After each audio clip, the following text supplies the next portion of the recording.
Então, quando a gente diz que Deus não gosta, aí não tem mais discussão, né? Por quê? Porque é Deus. Deus vestiu a camisa do meu time e o teu time é de Satanás. Pronto, acabou. Agora, por exemplo, se o Cláudio, né, ele, por exemplo, já vem como o líder espiritual, aí digamos, ele tem um pouco mais de força. Mas não significa que ele tem força, entendeu? Porque acontece, ele pode chegar doutrinando. E aí vai, até que lá na frente, quando ele está quase perto já de ir embora, aí a igreja já começa a se acostumar e entender que palma tanto faz, né? A gente pode bater, pode não bater e tudo, tá, aquela coisa todinha. Mas nessa brincadeira, até ele já diminuiu um pouco de bater palma. Porque ele interagiu com a cultura daqui. Tá dando para entender? E assim, e por dois motivos. Tem o motivo da acomodação, como assim, eu não vou me queimar, mas também tem o motivo da assimilação. Você acaba se acostumando com aquilo mesmo. Entende? É como, por exemplo, vou pegar a minha própria experiência, né? Em relação a pregar batendo no púlpito. Depois que a igreja ficou com púlpito de vidro, eu perdi o costume praticamente. Eu posso estar diante no púlpito de madeira, que aí na hora de dar aquele tapa assim para dar ênfase, já não acontece mais. Entende? Porque antes eu fizesse, isso aqui ia quebrar o vidro, né? E aí assim, eu não sei se dá para observar que assim, a gente, sem perceber, a gente vai mudando. Como digamos, outro dia eu fui numa Assembleia de Deus só para visitar, minha cunhada que ia pregar, e aí eu fui lá para ouvi-la. E aí o pastor me viu tal, e me deu a oportunidade. Aí enquanto eu estava indo, eu pensei, meu Deus, eu vou cantar o quê? Porque na minha cabeça vinha a roda do ônibus, roda, a Dona Aranha subiu pela parede. Assim, eu não lembrava de uma música. Aí eu tive que puxar uma música lá de alguns anos atrás, porque eu não lembrava de nada. Por quê? Porque na minha cabeça só toca esses negócios, tá? Seu Lobato tinha um sítio, né? Então minha vida é mais ou menos essa agora. Tá dando para entender? Então, né? Gente, a cultura, ela é um negócio fenomenal, né? Porque assim, a gente sem perceber vai mudando. E é isso que os instrumentos de mídia fazem com muita propriedade. Há um tempo atrás, né? Quando falaram de beijo gay, a sociedade se revoltou, né? E começaram a boicotar a novela. E se eu não me engano, acho que agora não lembro qual foi a novela, mas uma das personagens morreu, né? Para a coisa ficar um pouco amena. Passou um tempo e isso era 2 mulheres na época, né? Porque o beijo lésbico ele é um pouco mais aceito que o beijo gay. E aí nesse caso, é verdade, não me pergunte por quê. Aí nesse caso, em relação a isso daí, deve ser falta de barba, né? Aí nesse caso, por exemplo, em relação É pelo lado maternal, né, pastor? Que a mãe é sempre mais carinhosa, já tem o hábito mesmo de ficar beijando. E aí a sociedade não se entendi. Não deve ser por isso? Não sei. Aí nesse caso... Pensando no lado maternal, a mãe com os filhos. Entendi. Que o pai é sempre assim, fechadão. Imaginar, né? Homem beijando, homem né? Beijando homem. Mas na sociedade machista... É machismo. É machismo? Não. Imagina. Aí nesse caso, o que acontece? Passou um tempo, né? Um bom tempo. Aí surgiu um beijo gay de homens. Tinha gente discutindo, né, em rede social, escrevendo para revista, jornal, né, o pessoal em polvorosa, né, comentando como é que ia ser o beijo gay. E aí eu não estou entrando no juízo de valor se é certo ou se é errado. O que eu estou dizendo aqui é o quanto a sociedade muda. E nós precisamos estar atentos a isso, principalmente na liderança da igreja. Porque às vezes nós estamos brigando com o pessoal da igreja, mas o pessoal da igreja é refém do que está acontecendo. E aí você vê um pessoal consumista, você vê um pessoal egoísta, você vê um pessoal rebelde, mas não é muito por causa do pessoal em si, é por causa da cultura. E como a gente lida com isso? Com cultura. O problema é que a gente vai como? A gente já vai logo para o confronto, né? Para o enfrentamento e assim por diante. E aí, temos os obstáculos e resistências, né? Os obstáculos são as barreiras da própria estrutura social. E a resistência são atuações conscientes e deliberadas para impedir a mudança social. Então, usando de novo o exemplo do Cláudio chegando. O Cláudio gosta de bater palmas. Mas qual é a dificuldade aqui? A dificuldade é porque vocês passaram 30 anos na igreja aprendendo que bater palma era errado. Então isso está entranhado em vocês. Não é que vocês não gostam do Cláudio. O que acontece é que assim, na cabeça de vocês não cabe. E ele estranha porque para ele é a coisa mais natural do mundo. E aí, qual é a diferença do obstáculo para a resistência? O obstáculo é porque vocês pensam diferente. A resistência é quando o Felipe já começa a ir de porta em porta para começar a falar do Cláudio que está querendo trazer umas mudanças para a nossa igreja. Entendeu? Bem que eu reparei que ele, não sei o que lá, tal. Ele pensa que isso aqui é bagunça, que vai não sei o que, não é bem assim não. Ó, não, mas ó. Hã?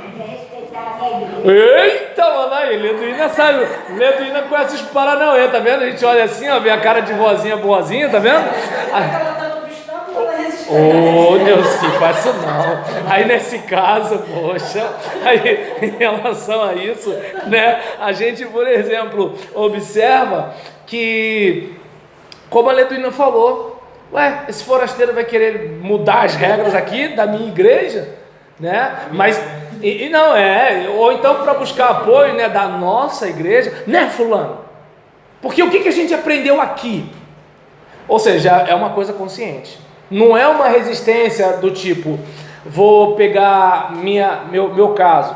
Meu primeiro contato com o evangelho era de que a dança era um negócio errado. Hoje existem pessoas que, pelo fato de não se falar de dança no Novo Testamento, principalmente nas epístolas, tem gente que é contra a dança na igreja pelo fato de não ser mencionado. Eu tenho minhas ressalvas, por quê? Porque a Bíblia não chega a proibir dança no culto cristão.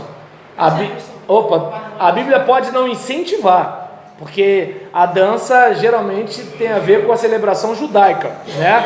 Agora, falei um né aqui, acredita?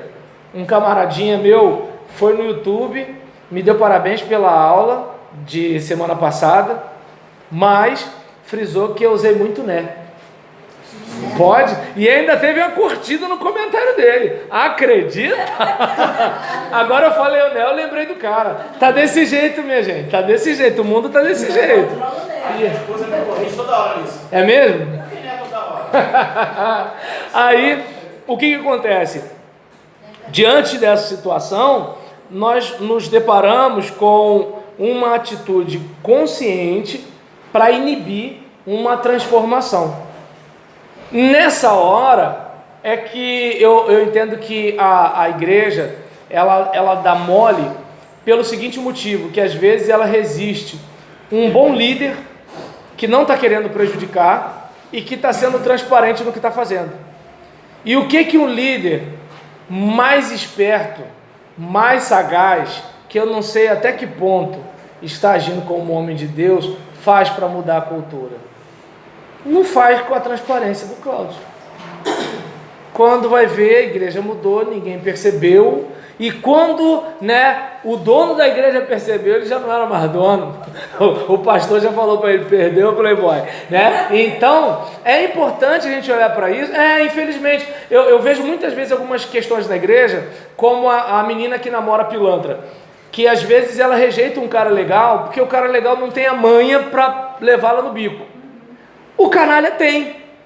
Só que como o canalha sabe chegar, ela acha que ele é legal. E como às vezes o cara legal não sabe chegar direito, ela, esse aí não serve. Entende? Então, é um tipo de coisa que é para a gente ficar atento. Falei sobre obstáculo, resistência, e em toda estrutura social existem grupos ou camadas sociais cujos interesses ou valores fazem com que resistam abertamente a mudanças sociais. Não, isso não pode acontecer. Nós não podemos aceitar. E assim por diante. Eu falei de igreja, mas pode ser família. De repente é aquele jovem que chega com uma tatuagem que ele fez logo sem falar com o pai e a mãe, porque ele sabia que se falasse com o pai e a mãe não ia prestar. Aí ele foi, já chegou logo com a tatuagem. O tempo fechou, teve pescotapa, gritaria, mas tem tatuagem. Tá bom? Tomou? E aí o que acontece? É uma mudança que fica empolvorosa. E aí o que acontece? Tem a questão, o obstáculo é a diferença cultural.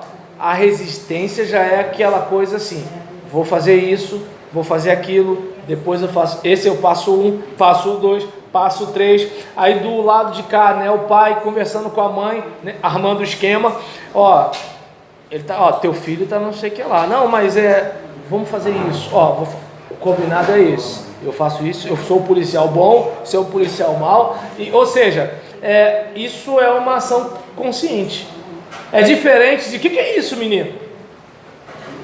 Deu para perceber a diferença? Mas a resistência é uma coisa boa ou ruim? A resistência é resistência. Quem é bom ou ruim é o ser humano. Entendeu? Quer dizer, para mim o ser humano é mais para ruim do que para bom. Para mim, bom é só do céu para cima. Não, porque a Fala. gente tem que aceitar tudo que vier. Não. Tem que aceitar. Olha, eu não fiz, como eu falei aqui, eu não fiz juízo de valor. Eu falei que existe a resistência e o obstáculo. Foi isso que eu disse. Então a resistência tem que ser uma coisa pensada. Claro, até porque o que acontece? Os pais estão pensando no melhor, mas o filho que quer fazer a tatuagem também está pensando no melhor.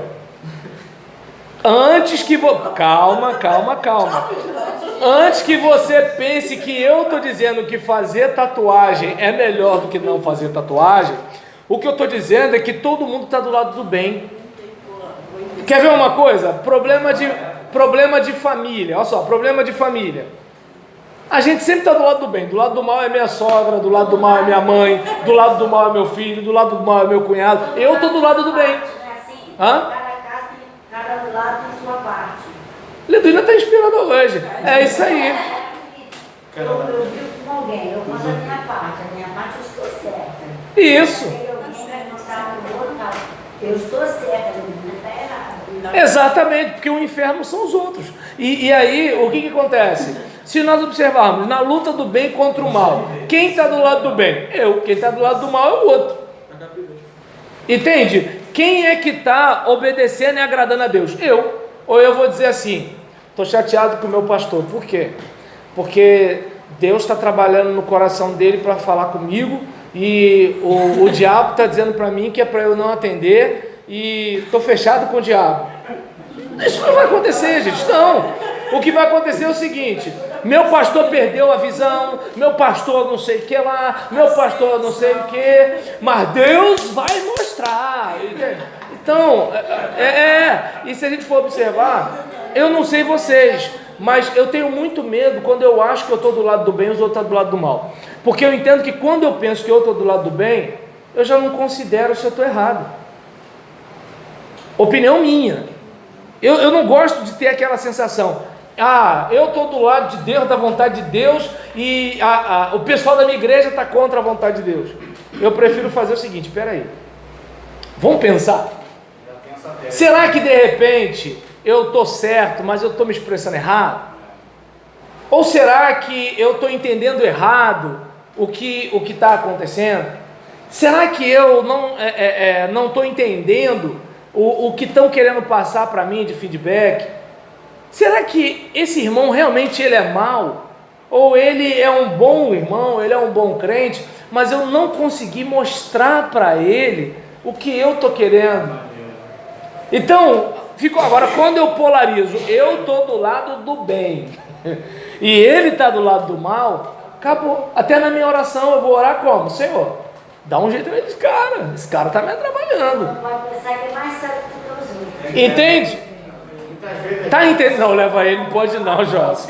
Não, claro, assim, se bobear a gente até quer pedir, mas a gente pensa duas vezes para coisa não pesar. Vai que o irmão morre e tu pensa que foi sua oração, não vou me perdoar, né? Muitas vezes a gente achamos que Estamos certos, mas agindo errado. Briga de casal é um exemplo claro. Por que o casal briga? Porque os dois estão certos. Entende? Tá dando pra entender? E aí, entendeu quando eu disse a questão de... Porque o garoto que tá fazendo a tatuagem... Eu saber se a resistência é necessária, se a resistência... Eu entendo que assim, vamos pensar o seguinte, meu ponto de vista acerca do aborto é muito claro. Eu entendo, claro que, por favor, bolsominions, não, por enquanto ninguém está com posse de arma, né? Então, por enquanto, os crentes não dão tiro em pastor, né? Por enquanto, não dão. Aí, né? É só em casa, né? Então tá beleza. Pega longe? Oxi! Aí o que acontece? Antes que fiquem chateados comigo, quando a Marina dizia que ia ouvir a população acerca do aborto, tinha gente que falava assim, mas ela não pode fazer isso porque o povo não sabe o que quer. Aí eu costumava dizer o seguinte, gente, ela não está mandando na casa dela, e até na casa da gente, a gente tem que sentar e conversar. A gente tem que pensar num monte de coisa. Então, o que acontece é que ela governa o povo.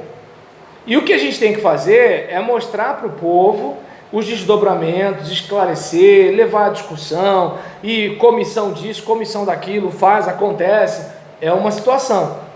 E aí eu usei até um argumento que talvez vocês questionem, que eu falei assim, Deus sabe as pessoas que vão crescer, vão se tornar assassinas, e nem por isso Deus impede que elas vivam. Deus sabe, o indivíduo amanhã, ele está indo lá assaltar um banco, e nem por isso Deus coloca um anjo lá na porta da casa do cara. Então, uma coisa que parece ser muito cara na teologia cristã é a liberdade humana. Ela é até alvo de uma discussão muito grande entre arminianos e calvinistas. E aí, o que acontece? Diante dessa situação, o que eu pelo menos entendo? Se alguém me perguntar, você é contra a discussão? Não, eu sou a favor da discussão. Mas você é contra o aborto? Sim, porque eu entendo que aquele feto ali, ele não tem como se defender, ele não é culpado do que aconteceu. Por exemplo, eu entendo, quero deixar claro, eu entendo a mulher que aborta se ela foi violentada sexualmente, eu entendo. Só que, por exemplo, eu olho para o quadro pensando o seguinte, aquele feto não foi o culpado. Eu vivo numa sociedade que permite que o estuprador continue vivo e quer permitir que o feto seja morto. Então, assim, digamos, observa bem, eu não estou aqui defendendo que o estuprador tenha que morrer. Só que eu acho esquisito, o estuprador é mantido vivo e o feto é morto. Entendo a mulher que aborta. Entenda a mulher que aborta. E entende? Para mim o problema está no estuprador, né? E aí acontece. Agora eu entendi. Porque somos seres humanos, né? Se alguém não der um bom dia pra gente, a gente já fica ofendido. Imagine uma violência sexual. Vamos pensar numa coisa simples. Nós que somos homens não engravidamos. Mas se fôssemos violentados sexualmente, como é que ficaríamos? Tem cara que se mata. Entende? Até porque, desculpa, só um instantinho, Leduína. Por exemplo, existem estupradores que têm uma vontade tão grande de humilhar a pessoa que faz questão de estuprar o cara na frente da namorada da esposa. Aí, raciocina comigo. Se o homem que não engravida, ele não consegue lidar com aquele trauma que foi só naquele dia, imagina a mulher que lidou com trauma naquele dia e vai passar mais 9 meses. Tá dando para entender? Então, assim, o resto da vida, tanto o homem quanto a mulher vão passar. Mas eu estou frisando os 9 meses que ela tem e ele não tem, né? Ou seja, aquela vida ali, ela tendo que ter cuidado daquela coisa todinha. E aí, por exemplo, eu não vou discutir a situação da mulher, até porque a lei libera a mulher para abortar, mas eu discuto o estado em que eu vivo, porque alguém vai dizer assim, mas o feto ele ainda não é uma pessoa humana. O que o feto é em potencial? Ele não vai virar um abacaxi quando nascer. Mas não é? Ué, o que o feto é em potencial, meu Deus do céu? E aí o que acontece? Ele só tem como se tornar uma pessoa, mais nada. E aí vamos lá, tá legal. Mas não se tornou. Beleza, o ovo de tartaruga marinha também não virou tartaruga marinha. E as pessoas não salvam a tartaruga marinha protegendo os ovos? Por que não faz isso com o feto? Então, deu para entender? Essa volta toda que eu vou dar, Jaciara, é para deixar claro o seguinte: eu entendo que num caso desse, o que eu estou fazendo aqui nesse vídeo? Uma resistência. O problema não é a resistência, o problema é quem está resistindo e a que estamos resistindo. Eu, pelo menos, entendo que eu estou resistindo a algo que para mim é razoável. Entende? Eu não estou querendo que o estuprador morra, mas agora eu não acho justo o estuprador ficar vivo e o feto ficar morto, ser morto, não acho. Entende? Estou dizendo que seria justiça o estuprador morrer? Não, mas eu não consigo ver justiça com o estuprador vivo para estuprar mais pessoas e para mais fetos morrerem. É isso? Entende? Então o que acontece? Diante dessa situação, talvez alguém até me critique, que cristão é esse, que pastor é esse, Jesus seria contra a morte, tá, mas Jesus seria contra a morte do culpado? Sim, mas eu acredito que ele seria contra a morte do inocente também. Então, assim, diante dessa situação, a gente lida com essa questão de o obstáculo. Qual é o obstáculo principal que a gente tem? A gente tem um obstáculo porque a gente aprendeu desde cedo que a vida é sagrada. Isso está enraizado na gente. A desconstrução é mais recente. Agora, a gente passou esses anos todos, esses séculos todos. Por exemplo, todos os abortos que aconteceram sempre foram na clandestinidade. Por quê? Porque a coisa é feia. Né? Tanto que por exemplo, na minha família mesmo, existem pessoas que abortaram e assim, ninguém fala com alegria, é uma tortura, as lembranças, o choro, a mágoa, tá entendendo? O sentimento de culpa, não é um negócio fácil. Aí o que acontece?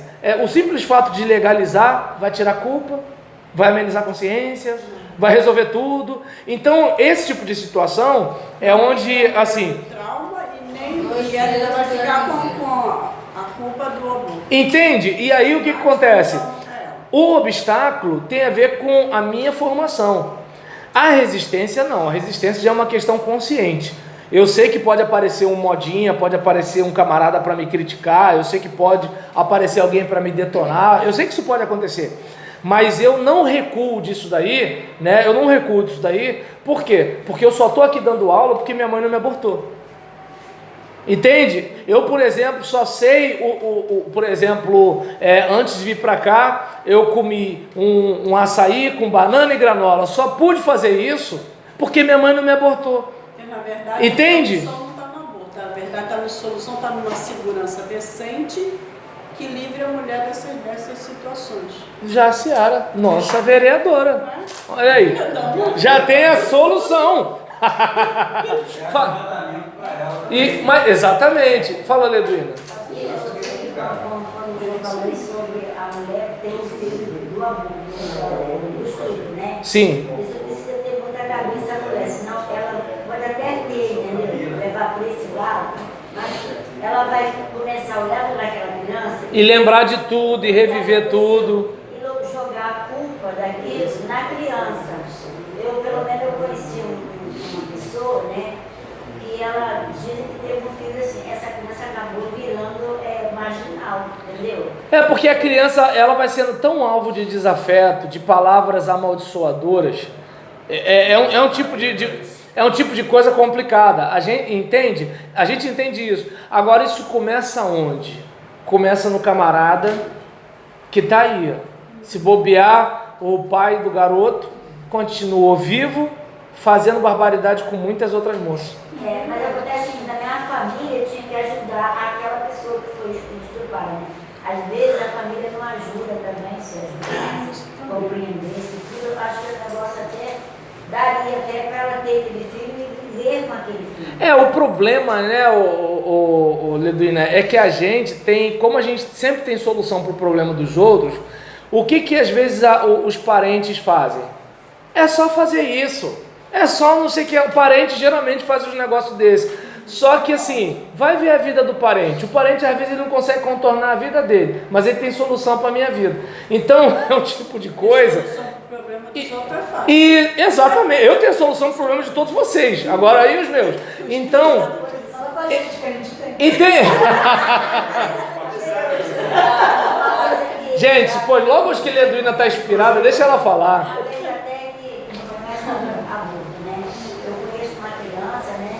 Que ela nasceu com o problema dela, não anda, eu esqueci o nome dessa doença, ela não anda, ela não fala, ela come assim, por aquela... Sonda. Entendeu? Então, quando essa pessoa foi grávida, entendeu, ainda novinha, a mãe dessa pessoa, eles têm médicos e tudo na família, queria que ela abortasse, porque o médico falou que essa criança tinha que ser abortada, falou, tinha que ser abortada, se a mãe quisesse, né? Aí ela não quis abortar a criança. A criança nasceu, a menina está com 20 anos, desde quando eu vi essa menina. Ela só leva na caminho especial, eles andam com ela ali, entendeu? Hoje em dia, ela é uma mocinha completa. Só que com esse problema. Só com esse problema. Mas a mãe mesmo dessa pessoa não bota a mão na menina, entendeu? Quem ajuda é... Mas é porque na cabeça das pessoas, filho só é bom se ele não tiver nenhum defeito. E é complicado porque parece que a gente está com um objeto, né? Porque, assim, se a gente cuida de uma planta, se a gente cuida de, sei lá, de um peixe no aquário, a gente não vai se dedicar a um filho pelo fato de ele não ter algumas capacidades desenvolvidas. Sei lá, é como se assim... a gente tivesse não tendo um filho, mas adquirindo um produto. Mas assim, é a mentalidade, né, do ser humano longe de Deus e por aí vai. Não é pela dificuldade da criação, porque se nós tivéssemos um Estado decente, se tivéssemos um legislativo, um judiciário realmente voltado para servir a população, se tivéssemos uma classe artística, uma sociedade, uma mídia para enobrecer o ser humano, o que acontece? Nós não seríamos estimulados a ficar fazendo sexo com todo mundo. Nós, por exemplo, seríamos estimulados a ter um cuidado maior com a nossa descendência. Nós teríamos um respeito maior pela humanidade. E o camarada que tem compulsão, que quer, por exemplo, traçar todas as mulheres do mundo, ele veria que isso é um problema e ele ia buscar ajuda. Mas nós vivemos numa sociedade que diz que o pedófilo é safado, mas faz funk de novinha. Essa é a nossa sociedade, né? E aí eu volto a falar de Renato Russo, né? Nos deram um espelho e vimos o mundo doente. E aí, isso tudo para a gente falar de resistência, viu? A resistência em si é só resistência. A questão é o que eu estou resistindo, a que eu estou resistindo, né? E eu por exemplo, eu sou que tipo de resistente? Essa é a questão. E aí, atitudes individuais sociais na mudança. Tem a atitude conservadora, que é a atitude contrária ou temerosa em relação às mudanças, que estão tanto, né, a ideia conservadora quanto a ideia reacionária, que é uma ideia tradicionalista. Por exemplo, no tradicionalismo, a tradição, pelo seu prestígio, pelo respeito suscitado entre gerações mais jovens, impõe-se como um dos grandes obstáculos a toda e qualquer inovação na vida social. Tal é a pressão moral exercida pela tradição, que só através de grande esforço e enfrentando muita resistência, a sociedade adota novas formas de condutas de conduta estranhas à herança social. E aí, a tradição em si não chega a ser um problema, porque nós somos herdeiros de tradições. Então, se nós observarmos, hoje nós temos os óculos porque uma geração anterior passou isso para a gente. Hoje nós temos o jeans porque uma geração passou isso para a gente. Hoje a gente conhece algumas obras de arte porque uma geração passou isso para a gente. Hoje um monte de coisa a gente tem e a gente faz porque uma geração passou isso para a gente. A tradição em si não é um problema. O tradicionalismo ou o reacionarismo é que é complicado. Por quê? Porque não é apenas você ser conservador. Você acaba sendo exagerado em ser conservador. É como, digamos, eu não sou a favor do uso da tatuagem, mas eu não vou demonizar um jovem que ele fez a tatuagem. Agora, isso sou eu dizendo. Agora, se pegar o lar onde eu nasci, só de eu falar isso, se eu fosse mais jovem, a cobra já ia fumar lá em casa. Entende? Olha como é que é o negócio. Eu penso parecido com os meus pais. Eu não sou favorável à tatuagem, mas eu não demonizo. Entretanto, o simples fato de eu estar falando isso agora, se eu falasse debaixo do teto dos meus pais, o bicho ia pegar. Entende? Então a questão não está na tradição. Eu gostei do que recebi dos meus pais. Só que, assim como não existe mais antigamente, não existe mais família de antigamente, não existe mais igreja de antigamente, não existe mais pastor de antigamente, não existe mais pai de antigamente. Eu preciso pegar o que foi positivo do que eu recebi para inculcar na próxima geração. Então, digamos, eu sou de uma época em que se a gente risse do pastor, o tempo fechava. E eu, por exemplo, sou o tipo do pastor que, nego ri, nego me zoa, tá entendendo? Aí eu me zoo, tá entendendo? Eu me zoo também, a gente faz hora, aquela coisa todinha. E o que acontece? Entretanto, eu continuo defendendo a importância do respeito. Entende? Só que a geração anterior tinha aquela ideia da distância para manter o respeito. E eu entendo que a gente precisa do respeito e não da distância. Mas percebe como é que a questão não está na tradição. Eu ainda entendo que o pastor precisa ser respeitado. Só que eu não entendo que eu preciso botar a gravata para ser respeitado. Eu não entendo que eu preciso falar doravante para ser respeitado. Eu não entendo que eu preciso fazer cara feia para ser respeitado. Entende? Então, o tradicionalismo é que eu entendo que é o problema, que é você ser reacionário. É como, digamos, eu pessoa, não sou a favor do casamento gay. Só que eu entendo que os deputados e senadores